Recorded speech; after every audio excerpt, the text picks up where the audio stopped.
Hello, I'm Patricia, a 34-year-old who leads a pretty ordinary life, balancing a regular job while raising my son. Romance wasn't a big part of my life until I hit my 30s. That's when, concerned about me being single, my parents introduced me to William. He seemed perfect, deeply committed to his family, which resonated with my values. We married, and it felt like everything was falling into place, a real-life fairy tale. 8 months into our marriage, our lives took a dramatic turn. William called me several times one day, sounding exhausted. When I returned his calls, he broke the news that his father, Paul, had suddenly collapsed at home and was rushed to the hospital. Unfortunately, Paul passed away, leaving a void in our lives, especially for William's mother, who was left to cope alone. William stepped up, spending a lot of time with her, taking her out, and even planning trips to help her through her grief.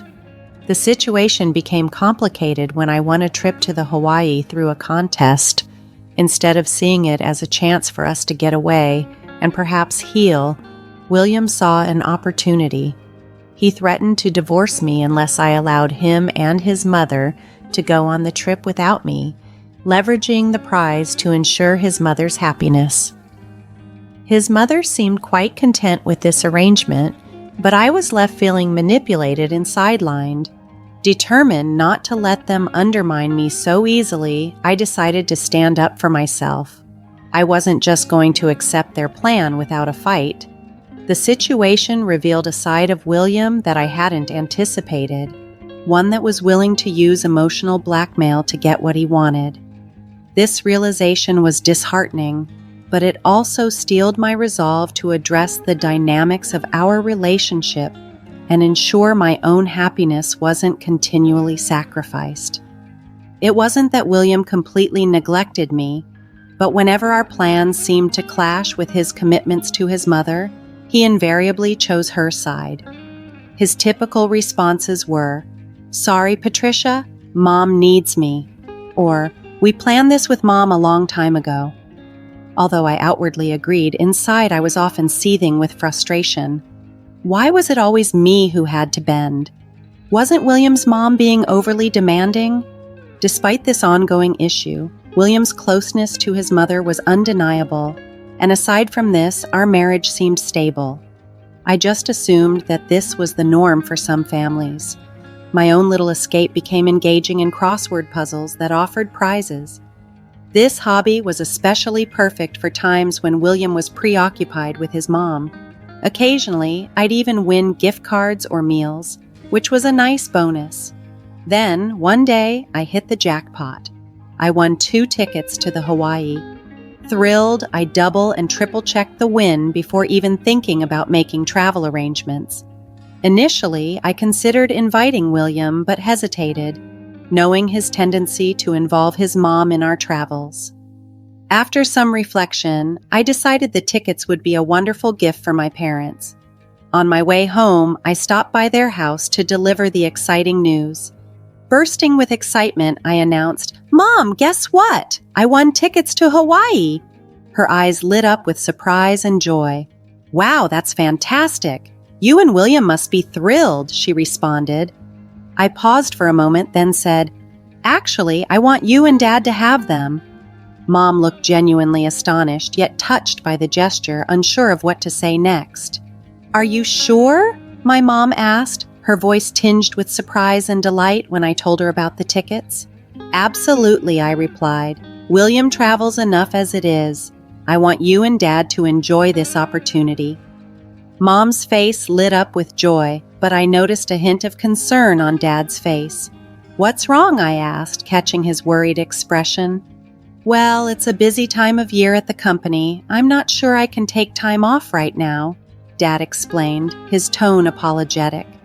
"That's unfortunate," I sighed, feeling a mix of disappointment and understanding. Then Dad brightened up with a suggestion. "Why not take Amy instead? It was your prize originally, right? You should go and have some quality time together," he proposed. Mom nodded in agreement, clearly excited by the idea. "That sounds wonderful." Feeling a renewed sense of excitement, I applied for leave the next day, which was quickly approved. I then called the airline to arrange for the tickets to be used by Amy and me. On my way home from work, I stopped at a bookstore and picked up a guidebook for Hawaii. It had been ages since Mom and I had traveled together, and I was genuinely looking forward to it. When I got home expecting the house to be empty, I was surprised to find the lights on. I had assumed William was still out, but instead of his shoes, I saw a familiar pair of women's shoes at the entrance. Puzzled, I walked in to find Kelly emerging from the living room.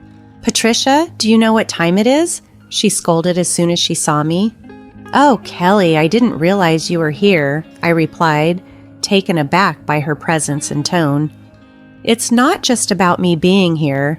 It's late, and William will be back soon," she continued, her voice carrying a note of reproach. "I'm sorry, I'll start on dinner right away," I apologized, rushing towards the kitchen. But Kelly didn't stop there.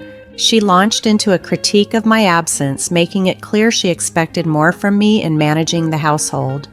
Her words stung, but they also reminded me of the ever-tightening boundaries in my life that I was increasingly determined to expand. Kelly questioned my commitment as a daughter-in-law with a heavy sigh, attributing my perceived lapses to my job. According to her, my priorities should place home significantly ahead of work. She often used her spare key to drop in unannounced, especially since she lived close by. Kelly clung to outdated views about the role of a daughter-in-law, expecting me to dedicate myself to serving William and his family without any objections. Her persistent critiques made it increasingly difficult for me to feel any warmth towards her.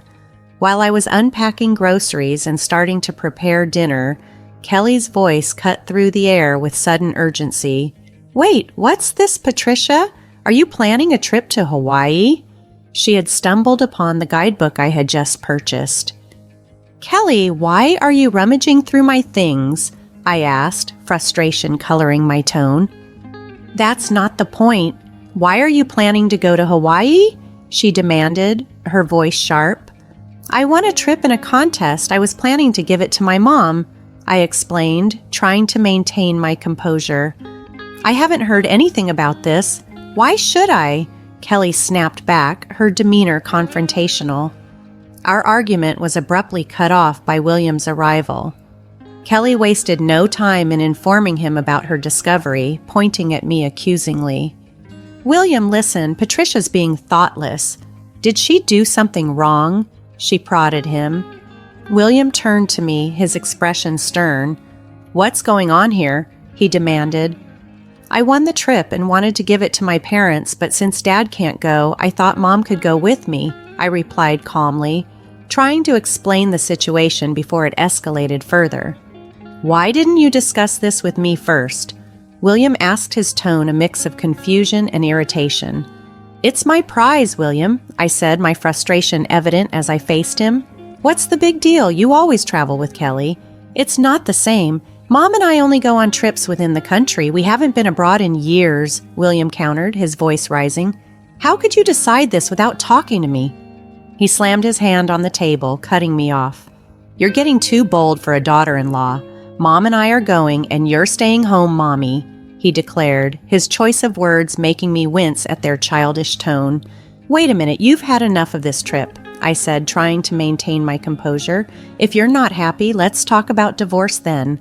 I couldn't believe I was hearing him use the threat of divorce over something like this. It seemed utterly ridiculous. Fuming, I shot back. "I won this trip fair and square. I've already decided to give it to my mom. Can't you see the signs for once? Mom wants to go. When does it end with always putting Kelly first? You never consider how I feel." "I don't care how you feel. Like I said, this trip is for me and Mommy. Stay home and behave," William insisted coldly, his dismissive attitude chilling. My affection for William was quickly diminishing. It was clear I ranked lower than Kelly in his priorities. I couldn't keep dealing with this ridiculous dynamic. I calmly told William, "Fine, do what you want and enjoy your trip. You should have listened in the first place." "Do what you want. William replied dismissively, a far cry from the caring person I once knew. Meanwhile, Kelly looked smug and victorious, reveling in the turn of events. Deciding I needed space, I resolved to leave the house while they were away on their trip. The distance would give me time to think and perhaps figure out a way forward from this deepening rift. I decided to let William and Kelly go ahead with the vacation plans. The next day, I called the airline to transfer the tickets to William and his mom. However, the conversation took an unexpected turn. The airline representative sounded concerned as they informed me, "I'm sorry, but once the participants are confirmed, we can't change them." "Is that so?" I asked, a wave of disappointment washing over me. "Yes, and this ticket requires the actual winner to be one of the travelers. So, if it's your husband and mother-in-law, the ticket won't be valid," the operator explained. "So if I don't go, the ticket is useless?" I clarified, seeking confirmation on the restriction. "Exactly. Please check the documents we sent you. They mention this condition," they advised. After reviewing the documents, it became clear that only the winner, which was me, could use the ticket, and it couldn't be transferred. I decided against telling William and Kelly immediately and instead made plans for them to travel at their own expense if they chose to do so. That evening, after returning from work, I casually brought up the topic of the Hawaii trip to gauge William's thoughts. "Hey, how about that trip?" I initiated. "Yeah, did you talk to the airline? Are Mommy and I all set to go?" William asked eagerly, his anticipation evident. "I did call them," I said, handing over the winning documents along with the tickets. "Here are the documents and the tickets." "I only need the tickets. I won't bother reading the documents," William replied dismissively. "But there might be important details in there, especially since it's an international trip," I suggested, hinting at the necessity of understanding the ticket conditions. "I don't think I need to. Mommy and I are just excited about the trip." William brushed off my suggestion, his focus solely on the upcoming vacation. As William skimmed over the necessity of reading the fine print, I felt a mix of frustration and resignation. It was clear that the details, which were crucial to the trip's feasibility, were being overlooked in the rush of excitement. With William's dismissive attitude towards the details of our travel documents, I could only hope he would eventually pay attention to the information they contained. "And I have got it covered. We're efficient, unlike you," he retorted dismissively. "Fine, whatever. I'll leave them here just in case," I replied, placing the documents on the table, knowing well that William might overlook the vital details they held. As expected, on the day of their trip, after making sure William had left, I packed my bags and headed to my parents' house for a quiet stay. While unpacking, the anticipated call from William came through. As soon as I picked up, he burst out, "Hey, what's going on? They're saying the ticket can't be used." "That's right. If the winner doesn't go, the ticket is invalid," I explained calmly, trying to keep the conversation as neutral as possible. "What? Why didn't you tell me this earlier?" William demanded, his voice a mixture of confusion and frustration. "I did tell you. Remember, I mentioned it might be a good idea to read the instructions," I reminded him, hoping he'd recall our earlier conversation. "You mean it was written in those documents you gave me?" William asked, his frustration evident. "Exactly. It's your fault for not reading. This is ridiculous," I replied, maintaining my composure despite his growing agitation. "So how are we supposed to get to Hawaii?" William asked, his tone getting more agitated by the minute. "Well, the operator did mention that if the winner doesn't go, you'd have to pay the full price," I replied matter-of-factly. Caught off guard by the situation, William sounded frantic, and I could hear Kelly's voice in the background, signaling their shared distress. "William, what did Patricia say?" Kelly demanded. "Mommy, if Patricia doesn't go, we have to pay for the trip," William started to explain, his voice tinged with disbelief before handing the phone to Kelly. "Let me talk to her," she insisted, ready to take over the conversation, presumably to find a way out of their predicament. "I can't deal with this anymore." Kelly demanded sharply. I decided to let them sort it out themselves and hung up without another word. His voice harsh, showing no remorse for taking the trip or using my card without permission. Fed up with his selfish behavior, I coldly rebuked him. A jerk. Who are you calling a witch after mocking others all the time? You should just go to hell, I exclaimed, my patience completely worn thin. What? Who are you talking to like that? William asked, sounding offended and taken aback. Who do you think? Calling out for mommy is honestly creepy, I retorted, highlighting the oddness of his dependency. This entire situation had escalated beyond simple travel plans into a revealing insight into deeper issues in our relationship. If you love your mom so much, maybe you two should just stay together. I can't handle being married to a mama's boy. There's no value for us in staying together, I declared, my voice heavy with exasperation. Hey, calm down. If you keep this up, we'll end up getting a divorce, William threatened, his tone sharp. Fine by me. I was thinking the same thing, I retorted, my mind made up. I've left the house and don't plan to come back. Enjoy your time abroad with your beloved mommy. Hope you both have a great trip, I added sarcastically before hanging up, feeling a mix of anger and relief. Furious, I ended the calls and immediately blocked William and his mother on all my devices. Then, I followed my dad's advice and went to a law firm to start the process of ending my marriage. When I reviewed our finances to divide our assets, I discovered our joint account was empty. William had withdrawn money multiple times, coinciding with his trips with his mom. It was clear he'd used our savings for their travels and had also used my credit card without my permission. I demanded significant compensation from him, which resulted in him owing money and being pursued by creditors. His once indulgent mother, who used to get whatever she wanted, now found herself in a strained relationship with William. They argued every time they met, a stark contrast to their previous closeness. It's ironic how things turned out, considering how spoiled he used to be. Meanwhile, I decided to stay with my parents for a while. The ordeal had caused them to worry, and I wanted to make it up to them by living with them and taking care of them. Being away from the chaos of my marriage, I realized that what's truly important is having a loving, supportive family. Going through this divorce reaffirmed that belief, helping me rediscover what matters.